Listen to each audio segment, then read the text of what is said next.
Recall the dawn of the 1930s. Picture a landscape where the earth, not the heavens, unleashed fury. Spanning the core of America, farmlands that had sustained lineages for ages started rising skyward. Abruptly, fiercely, in a single rush. The very dirt rebelled against those who relied on it. By afternoon, settlements disappeared, not wrecked, but obliterated. Daylight persisted, yet vanished from sight. Soot clogged the atmosphere entirely, turning midday into dusk. Folks bound rags over their mouths. Panes got taped shut with newsprint. Kids mastered inhaling via cloth prior to mastering letters. They dubbed these events black blizzards. Gales of earth dense enough to engulf paths, dwellings, whole neighborhoods. Tempests that lingered beyond hours, recurring relentlessly until the terrain seemed outright adversarial. This transcended mere foul climate. It rendered the nation's midpoint uninhabitable. Ranches collapsed. Livestock fretted.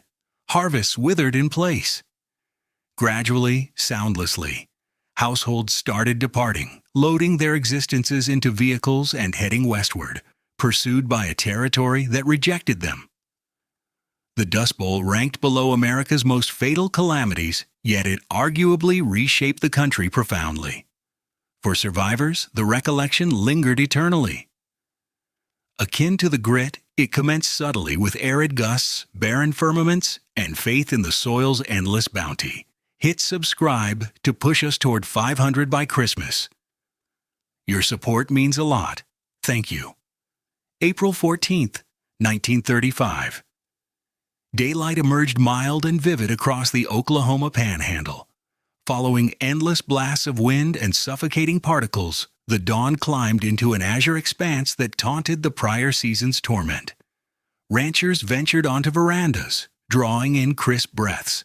At last, wives suspended garments on lines after weeks of delay, observing crisp linens dance in the soft zephyr. Youngsters exploded outside, giggling, dashing across meadows untouched by joy in ages. Certain clans assembled lunch hampers. Some motored to services in laundered attire, thankful for a span resembling routine. In liberal Kansas, a youthful parent wheeled her infant along, savoring the season's glow. None foresaw the impending doom.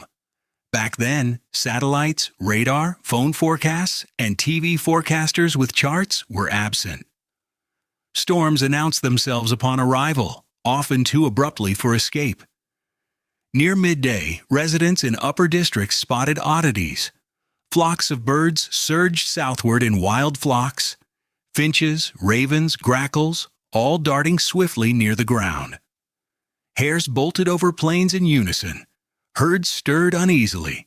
Hounds whined and scratched at entrances. Then a gaze northward halted breaths. At the skyline where azure met soil loomed pure shadow. A churning barrier of ebony vapor surging from earth to ether, advancing like a living entity. Folks likened it to a dirt-formed surge, others to apocalypse itself. In Texas, Pearl Sauer observed its advance alongside kin. Quote zero, she remembered later. Quote, we won. The gale struck at 4:47 p.m. In moments, sight plummeted to nil, not diminished, but absent. Individuals couldn't glimpse their fingers ahead. In Boise City, Tommy Peakham wandered astray en route from a neighbor's, groping through obscurity, bewildered, till he reached a portal and rapped. He uttered. The reply came from his spouse. He'd been at his residence, unaware. Chills plunged over 30 degrees swiftly. Gales howled at 50 to 60 miles per hour, and the particles invaded all, past barriers, beneath thresholds, into chests, gazes, hearing. Individuals draped moist linens over features. Parents pressed soaked fabrics to wailing infants' snouts. Clans clustered in cupboards, beseeching. Those outdoors collapsed prone and groped onward. A fellow traversed half a mile along a furrow to return. He endured, though the grit in his airways sparked pneumonia. Countless fared worse. The onslaught endured hours. Upon retreat, survivors stepped into an altered realm. Soot piled by structures like drifts. Autos submerged to sills. Stock slumped lifeless in pastures, bellies packed with earth. The returning orb bore an eerie purple hue, marred like a battered vault. A journalist trapped within, Robert Geiger, penned an account for the following day's press. There, he minted a term etching an epoch. He labeled the area the Dust Bowl, and April 14th, 1935, etched as Black Sunday. But Black Sunday marked just the start. It was far from the origin. To grasp how the American heartland turned into a barren expanse, we need to rewind to an era when the prairies appeared boundless, the earth fertile, and precipitation endless. Prior to agriculture, the landscape was dominated by grasslands, vast stretches of them. Varieties like buffalo grass, blue grama, and side oats galore extended to the skyline in all directions. For millennia, the Great Plains formed an ocean of verdant and amber hues, supporting enormous bison populations and the indigenous tribes that pursued them. The vegetation was vital. Its root networks plunged far underground, reaching depths of 10 feet or deeper, forming a thick, interwoven barrier that anchored the dirt securely. It absorbed precipitation and retained hydration. It shielded the terrain from the unyielding gusts racing over the vast grassland. Initial explorers traversing the area dubbed it the Great American Desert. They encountered scant trees, minimal water sources, and a setting that appeared unwelcoming to habitation. In 1820, a military survey concluded the territory was largely unsuitable for farming. For years, settlers viewed the plains as routes to traverse, not places to dwell. That shifted with the arrival of railways, altering the course entirely. Post-Civil War, iron rails pushed steadily toward the west over the open fields.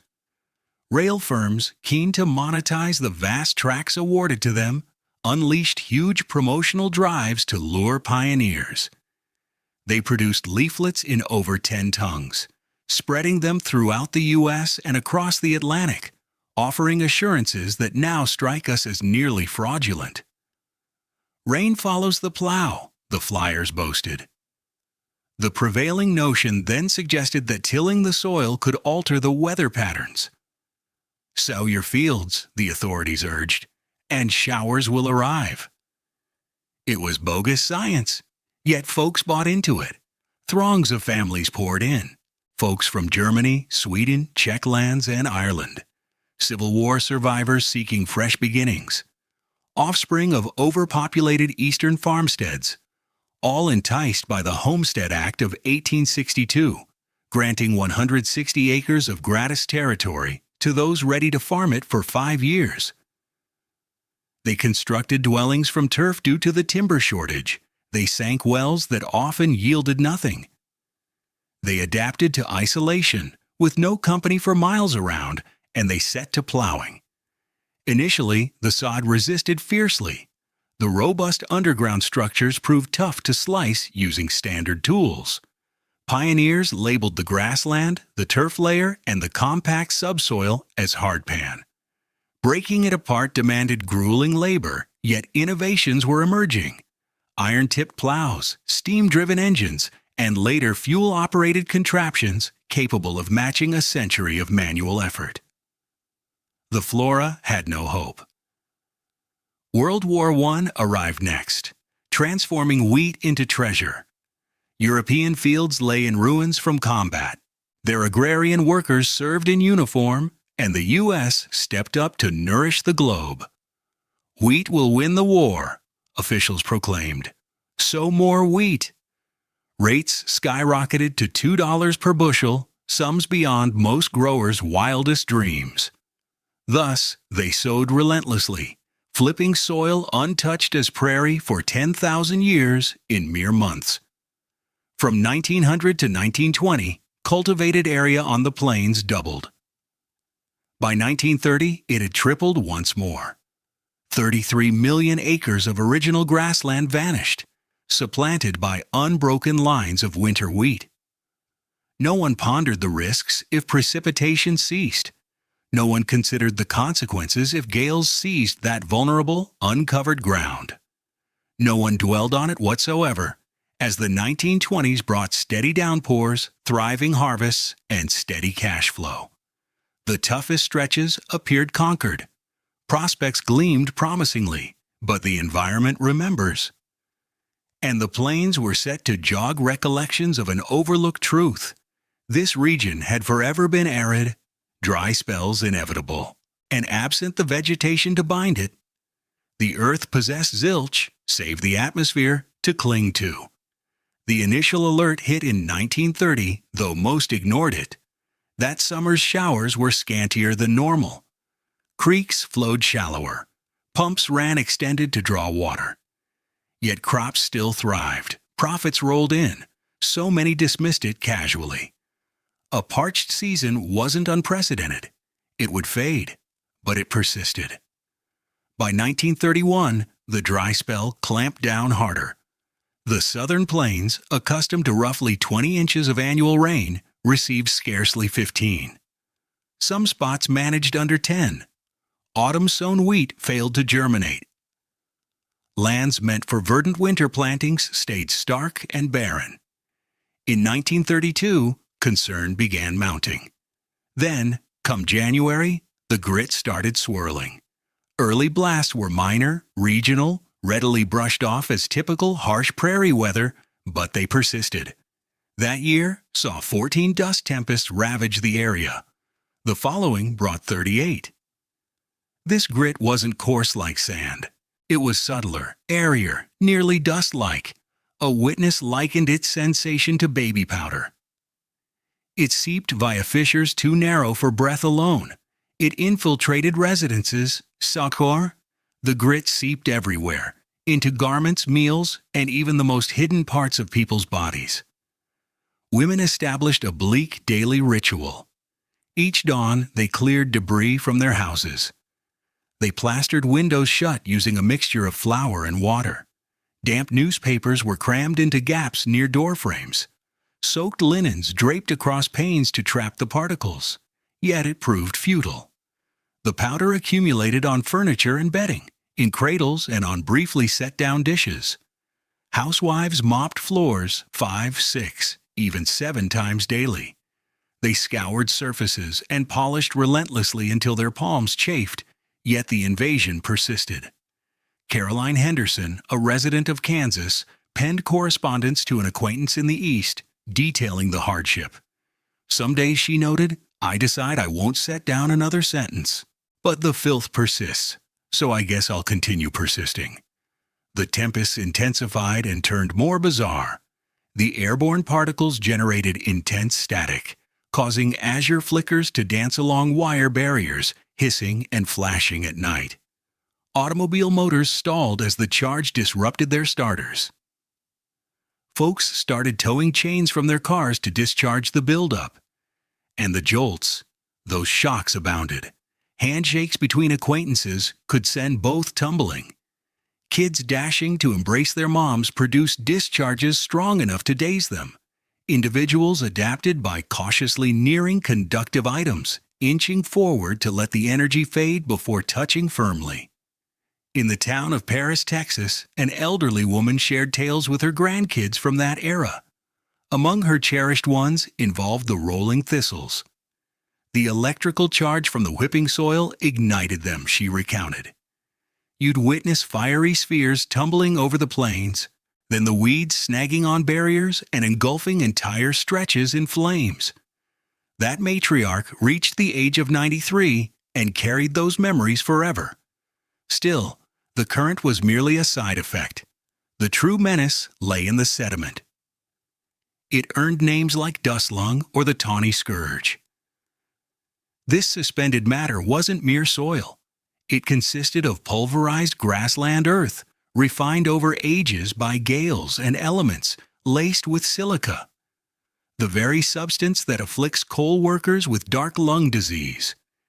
Inhaled, these minuscule specks embedded in the chest cavities, irritating linings and clogging alveoli with refuse the system couldn't expel.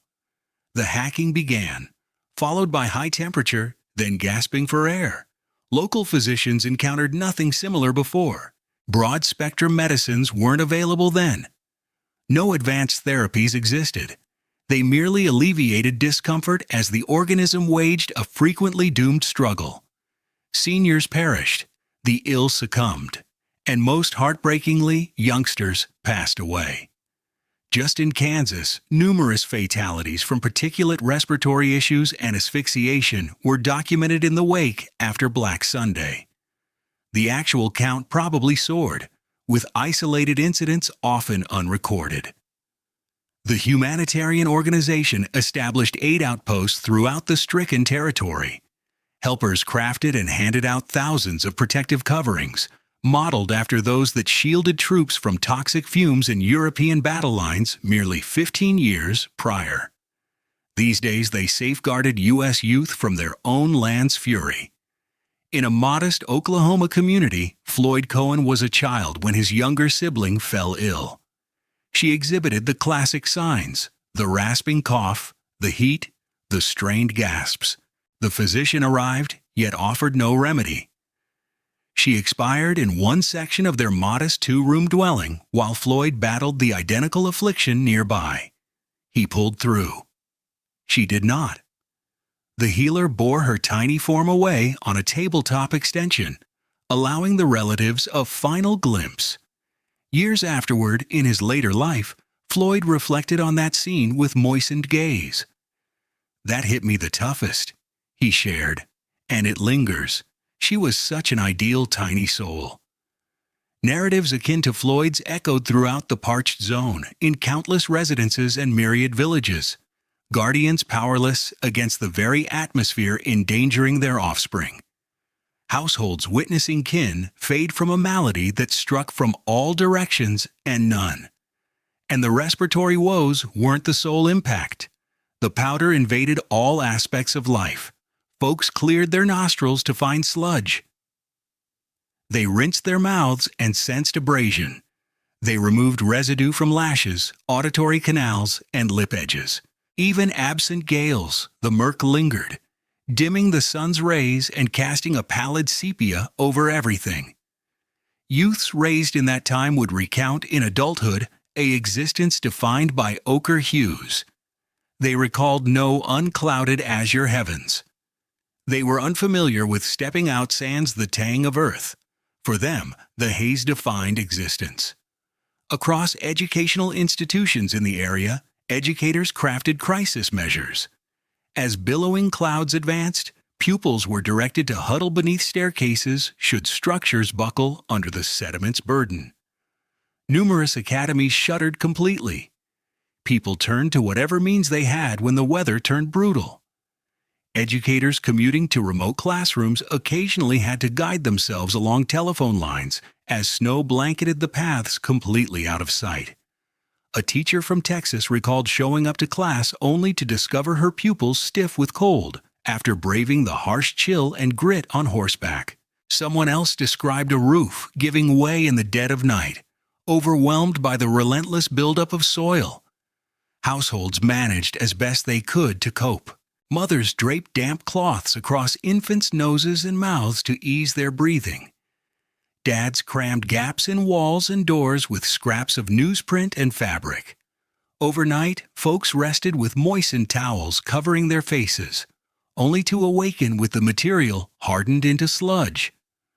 A woman from Kansas, reflecting as a grandmother, spoke of wedging paper into floorboards and door frames merely to prevent the earth from entombing them in their slumber. During a fierce gale, she inched back from the market on all fours since nothing could be seen. Her livestock perished in droves. When ranchers slaughtered the remnants, they discovered digestive tracts packed halfway with soil. Adding to the misery were the locusts. On top of the ceaseless grit, swarms of bugs invaded the dried-out lands, devouring any remnants the dry spell hadn't claimed.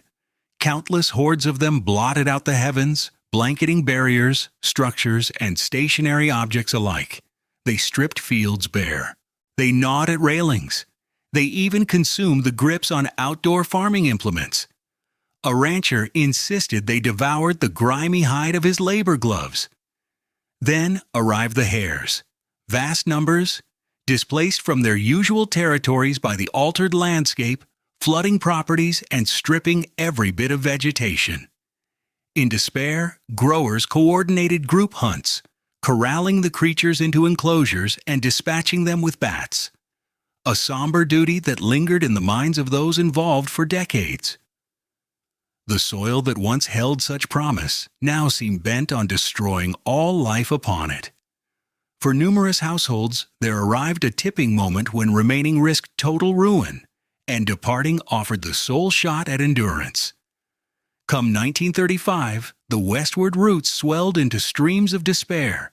Aged automobiles and haulers, piled high past their limits, inched forward on the thoroughfares. Bedding lashed atop roofs. Cookware swinging from rear bumpers. Kids squeezed amid heaps of garments. A family's entire possessions boiled down to what could be secured to a conveyance that might falter before the following settlement. U.S. Highway 66 earned its fame as the Mother Road. It ran from Chicago to Los Angeles, slicing directly through the epicenter of the Dust Bowl.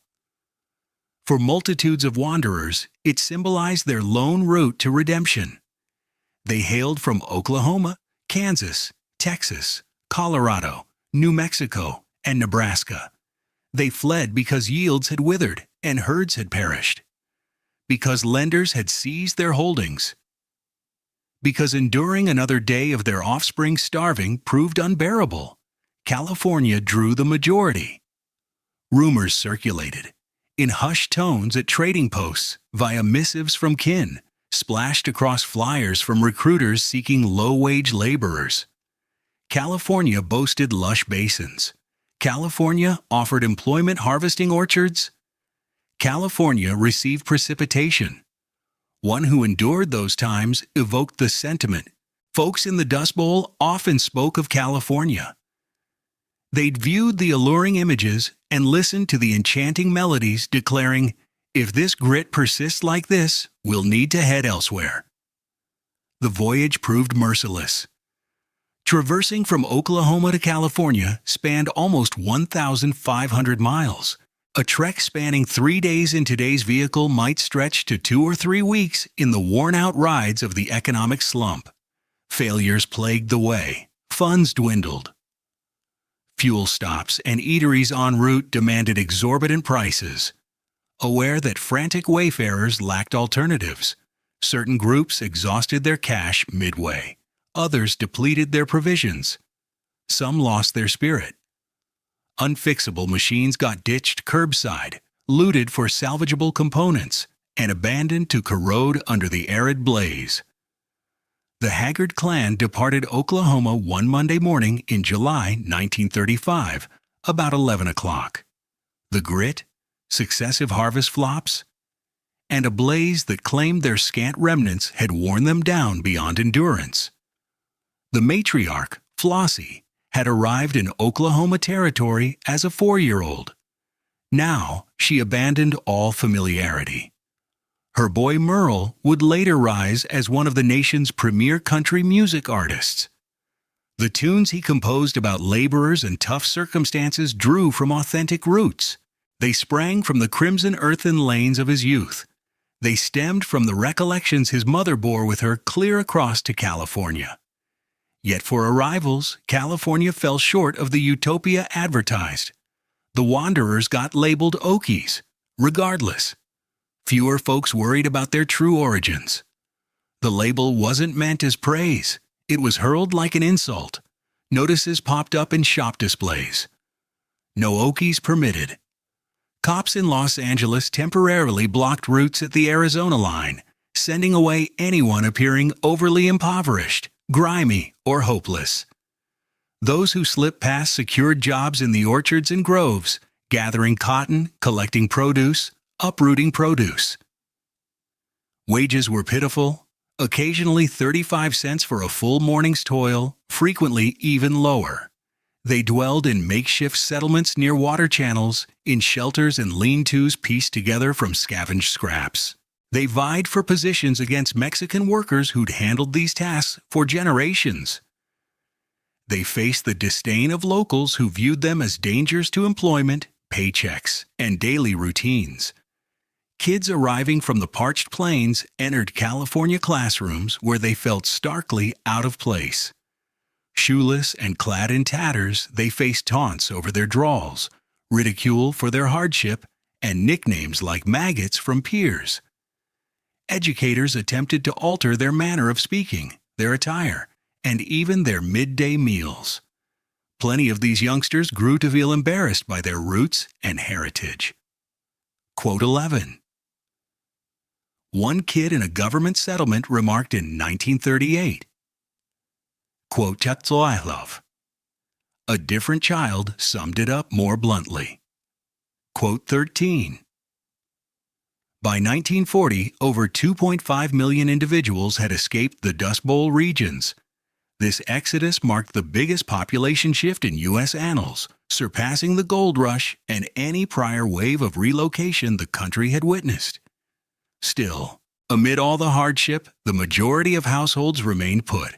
They held on because the soil represented their entire world. They clung because departing seemed like surrender. They persisted because, in their hearts, they held hope that precipitation would return. They endured because this place was their anchor. Meanwhile, in the capital, a leader observed closely. Officials gained insights, and strategies emerged that would transform agriculture across the nation for good. 3/4 of Dust Bowl households never departed. Pause to consider that. As headlines buzzed about the massive outflow, as lensmen snapped shots of packed vehicles rolling westward, as observers noted the throngs escaping, far more, millions, remained rooted in place. They lingered in dwellings partially engulfed by soil. They held fast to plots that yielded no harvest for seasons. They stayed in communities where shops gaped vacant and congregations beseeched heavens for moisture that never arrived. The reasons varied. Certain individuals had no alternative destinations. The economic collapse had engulfed the whole land. Urban areas offered no openings, kin had no extra space, and reserves were non-existent for fresh starts elsewhere. For numerous clans, the decision boiled down not to the arid plains versus California, but to the arid plains versus utter void. Yet for some, remaining was deliberate. A resolute, rebellious, maybe unwise resolve, yet a resolve all the same. These were descendants of pioneers who'd traversed seas and vast expanses to stake claims here, folks who'd laid loved ones to rest in the grassland earth, who'd constructed dwellings plank by plank, fastener by fastener with their labor. The territory meant more than mere ownership to them. It embodied their essence, their inheritance, their core being. One farmer from Oklahoma, questioned on his refusal to depart, replied in words that resounded throughout the area. "This is my place. My dad rests here. My offspring entered the world here. If the earth decides to end me, let it do so on this spot." Thus, they adjusted, they innovated, they persevered. With no fodder remaining for livestock, growers collected Russian thistles, indeed, those rolling weeds, and coated them in syrup to render them suitable for consumption. When fields refused to yield, households scoured for wild greens like dandelions and pigweed. Hardy greens simmered into barely nourishing stews. When cash vanished completely, neighborhoods resorted to swaps, exchanging hens' eggs for grain, work for dairy, goods for services in endless cycles. Females turned into wizards of scarcity, conjuring sustenance from scant supplies. Broth from desiccated legumes lasted through multiple meals. Gritty porridge from maize doubled as morning fare, noon repast, and evening meal. Kernels, the most affordable staple, got soaked in liquid like a grain dish. A period formula involved blending wheat powder, liquid, and any scavenged roots into what's known as depression cake. sans eggs, fats, or dairy, since none were on hand. The young ones from the Dust Bowl absorbed enduring wisdom. They grasped the rule of savoring every morsel, without exception, without remainder. Years on, in their elder years as matriarchs and patriarchs, those who weathered it would still polish off every scrap, stash remnants that others discarded, and wince at the waste of a mere crust. They mastered improvisation, mending over discarding, spotting worth in the discarded. Footwear got patched with strips from worn-out rubber. Garments were stitched from seed bags, floral labels faintly etched into the cloth. 0 items went to waste. 0. Families discovered that nothing mattered more than kin. In those shadowy spaces they clustered close as the gales raged beyond the walls. Ties emerged that no force could sever. Siblings who divided cots, covers, and worries. Mothers and fathers who skipped their own dinners to ensure the kids had food. Elders recounting tales of brighter days, sustaining optimism through sheer narrative power. They grasped the essence of endurance, rising with the dawn, despite every incentive to stay down. Sowing kernels into barren earth, untouched by growth for seasons. Hoping against hope for the return of precipitation. Persisting resolutely, even when surrender seemed the only rational choice. Nowhere was the blow more severe than in Dalhart, Texas.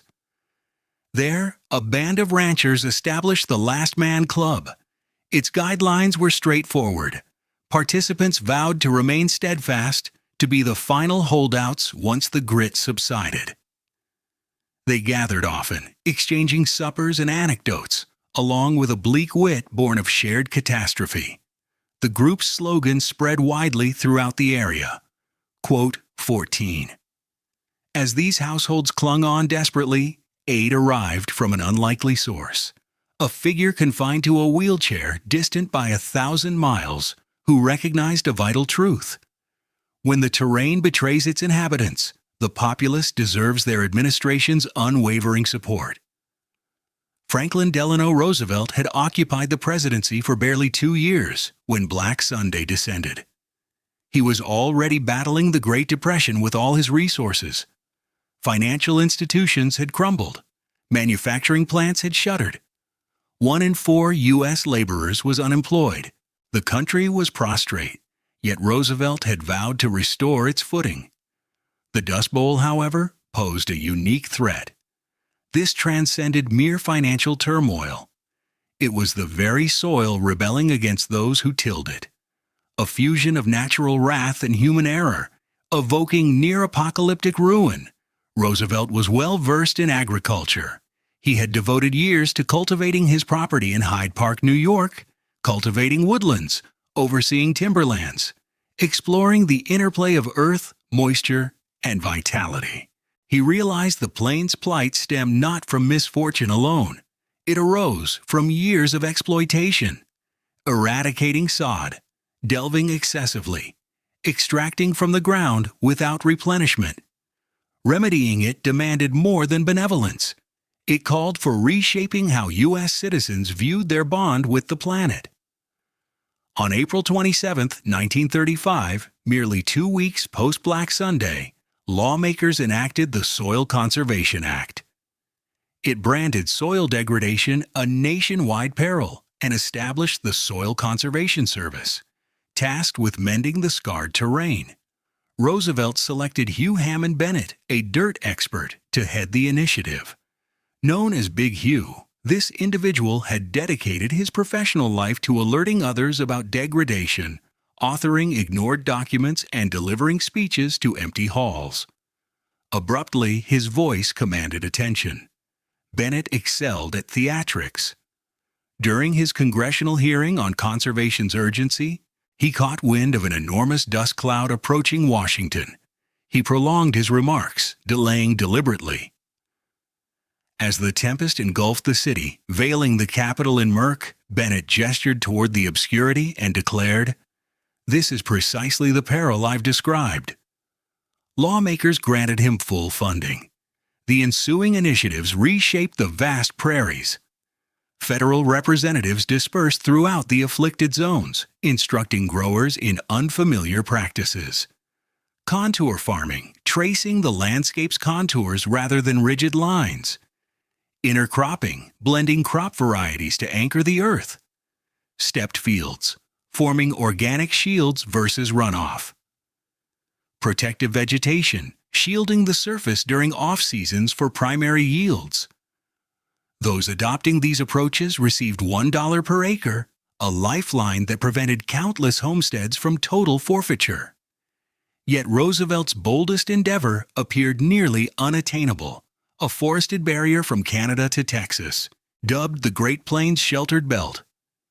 The plan involved seeding millions of saplings in lines over the grasslands, forming buffers to temper fierce winds and secure the topsoil. Detractors deemed it unfeasible. Vegetation wouldn't thrive in such arid, unforgiving conditions.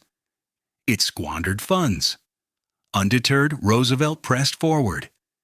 He dubbed the laborers his tree army, recruits from the Civilian Conservation Corps, one of the New Deal's triumphs, hailed from urban centers and rural expanses nationwide. They earned $30 monthly, with lodging and meals, performing labor that would aid future generations.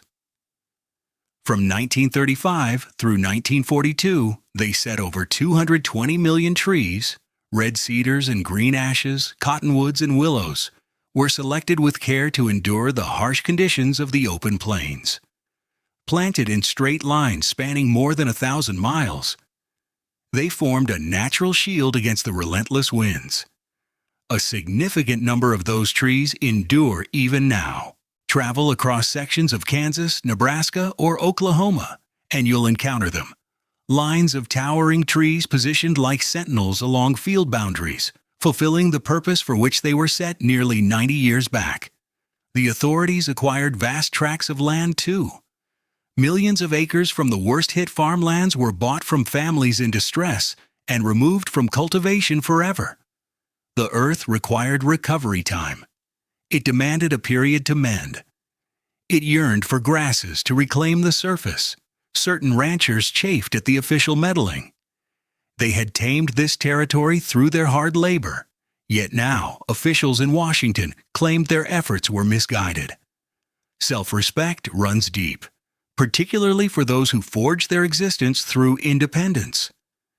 Yet far greater numbers expressed appreciation. These initiatives ensured endurance. They allowed farms to remain within kin. They offered optimism.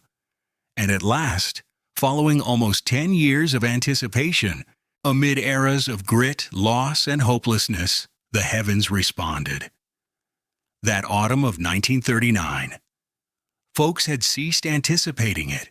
They had sown seeds and witnessed their failure repeatedly, turning agriculture into something akin to devotion over routine.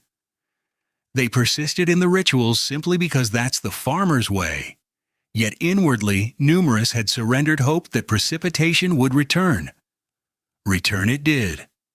The initial droplets arrived in September. Gentle initially, scarcely perceptible, yet soon intensifying into downpours. Those downpours escalated to tempests. Genuine tempests, absent for ages. Tempests featuring rumbles and flashes. Tempests that replenished parched stream beds and transformed powder to sludge. Residents rushed outdoors and lingered beneath it. They tilted their heads upward and allowed the liquid to cascade upon them. Kids unfamiliar with true rainfall, raised in a sepia realm of silt and fog, splashed in pools and giggled with a delight their elders had nearly lost to memory. Ranchers dropped to the ground amid their plots and shed tears. The dry spell had concluded. Following 8 years, innumerable sandblasts, myriad fatalities, shattered aspirations, and forsaken homesteads, the ordeal had truly ended. The terrain started mending right away. Vegetation emerged in spots barren for seasons.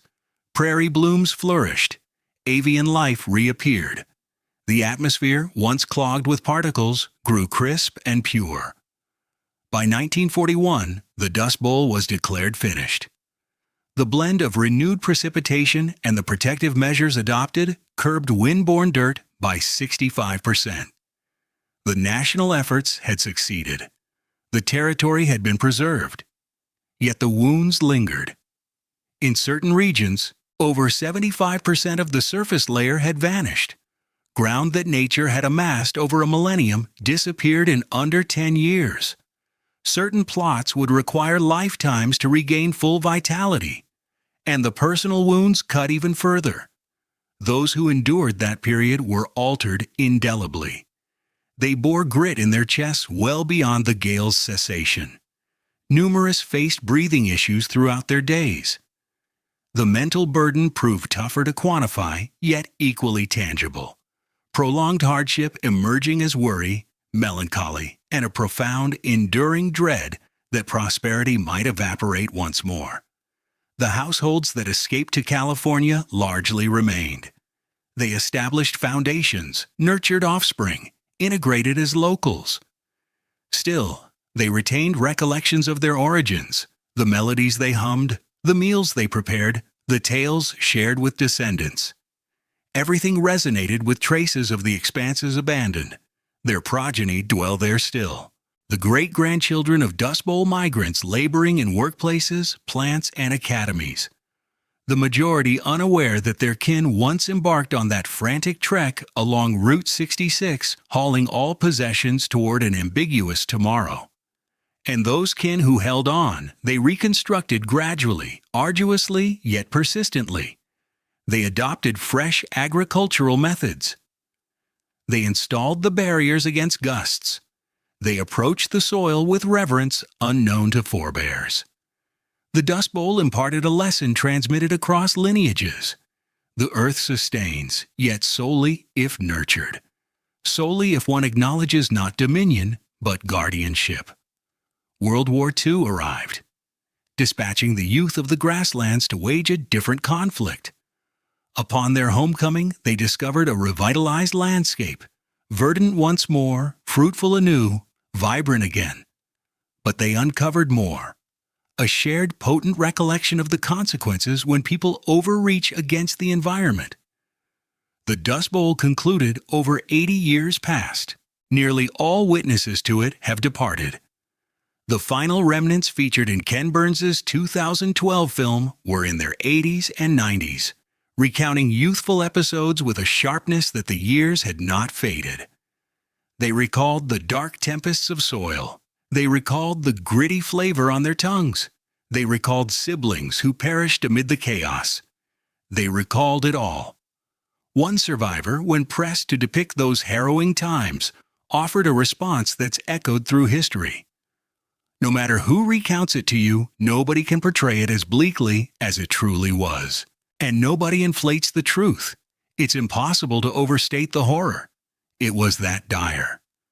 What insights did the Dust Bowl impart to the nation?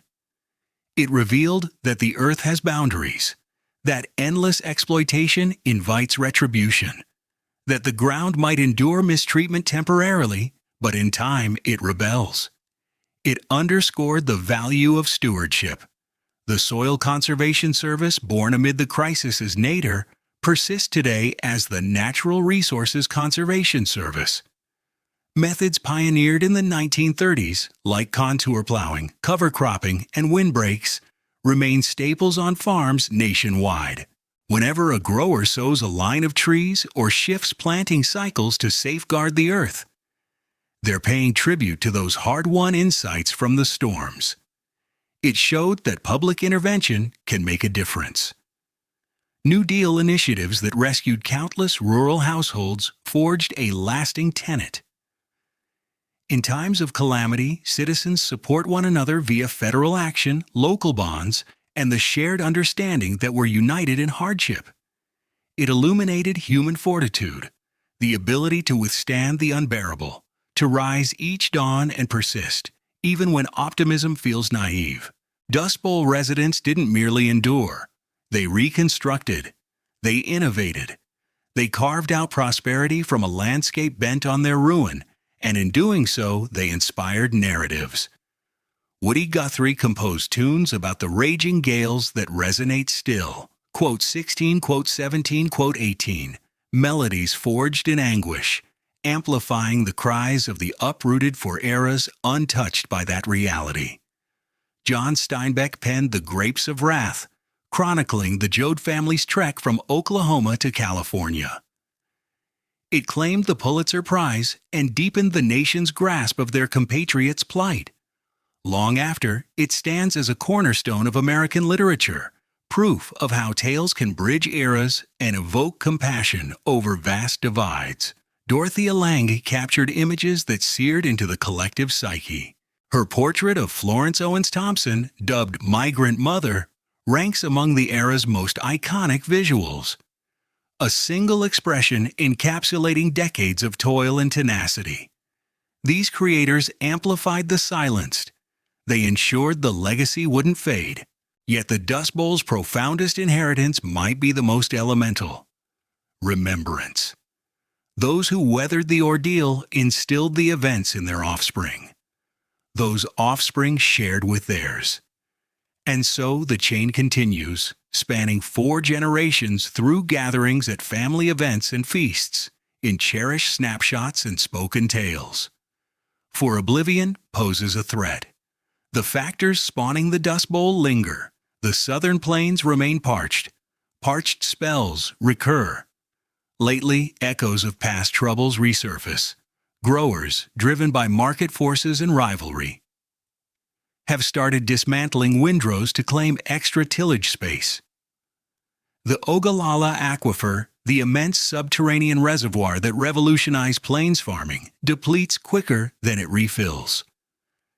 Experts caution of a potential repeat catastrophe. Global warming intensifies dry spells in frequency and ferocity. Projections indicate that by century's close, the southern plains might face harsher straits than the 1930s. Now, will we heed the wisdom our forebears gleaned? Will we honor the terrain's thresholds before the environment compels us?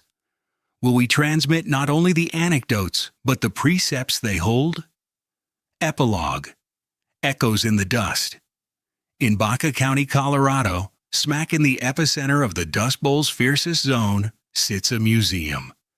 Among its displays is an extraordinary artifact, a jar of dust.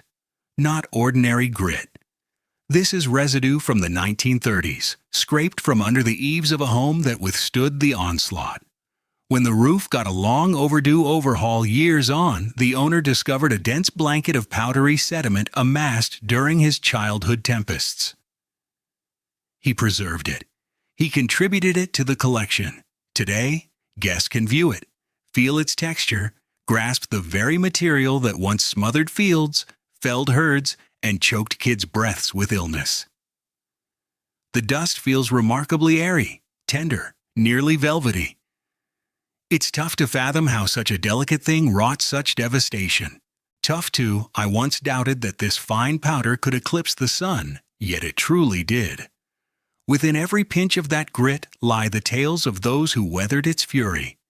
The elderly woman who inched back to her home on all fours, blinded by the raging tempest. The young child lost to dust-induced pneumonia as her siblings suffered in the adjacent bed. The rancher who sowed seeds season after season into barren earth, sustained solely by his fading optimism. The parent who pressed damp rags to her infant's mouth, whispering pleas amid the endless shadowy evenings. The household that piled their belongings into a battered vehicle and headed west to California, uncertain of what awaited them. The steadfast who remained, the wanderers who departed, the resilient who persevered, and those who perished.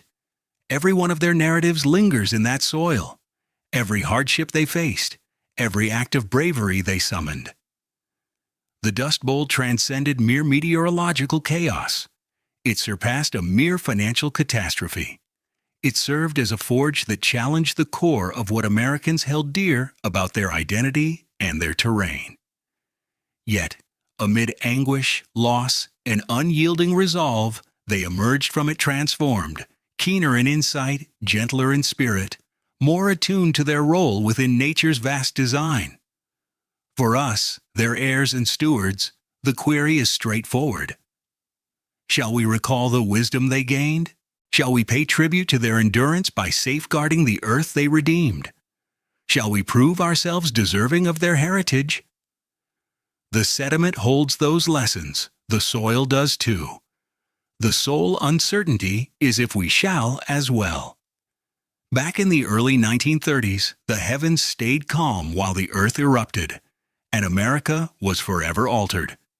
This is offered in tribute to the Dust Bowl's resilient souls, who braved the unthinkable and shared their accounts to ensure we'd always remember, and to their lineage, who still hold those echoes close. Appreciate you tuning in. I'm running this channel to build my English skills and dive into U.S. history. Apologies if the narration sounds rough. It's just a no-cost tool. Hit subscribe to push us toward 500 followers by year's close. Fingers crossed that in a year's time my language gets better, letting me record with my real voice.